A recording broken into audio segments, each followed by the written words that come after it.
ఈరోజు మేము కొన్ని పబ్లిక్ ఒపీనియన్స్ కూడా తీసుకున్నాం 3 విషయాల్లో. శానిటేషన్ మీ ప్రాంతంలో స్టార్ట్ అయిందంటే 72% స్టార్ట్ అయిందని చెప్పారు.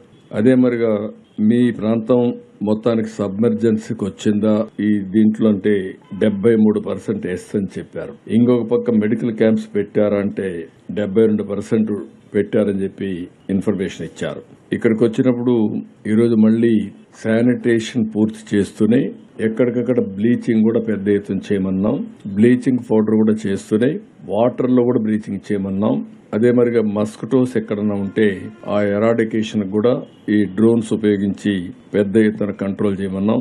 మెడికల్ క్యాంప్స్ చాలా వరకు పెట్టారు, ఇంకా కొన్ని పెట్టమని చెప్పాం. మళ్ళీ మెడికల్ కిట్ ఒకటి ప్రతి ఒక్క ఇంటికి ఒక పాకెట్ ఇచ్చి ఆరోగ్యం ఏదైతే ఇప్పుడు ఈ ఫీవర్స్ ఇవన్నీ వస్తున్నాయి దీనికోసం ప్రతి ఒక్కరి ఇక్కడ డూస్ అండ్ డు నాట్ ఈ వారం 10 రోజులు ఇవన్నీ నార్మల్స్ వచ్చే వరకు హాట్ వాటర్ తాగాలని ఇలాంటి కొన్ని గైడ్ లైన్స్ కూడా ఇచ్చాం. అవి కూడా ఒక 5 లక్షల పాంప్లెట్స్ డిస్ట్రిబ్యూట్ చేస్తున్నాం, ఇంటింటికి డిస్ట్రిబ్యూట్ చేస్తున్నాం. కాబట్టి మొత్తం శానిటేషన్, మెడికల్ అండ్ హెల్త్ చాలా పెద్ద ఎత్తున తీసుకొని ముందుకు పోతున్నాం.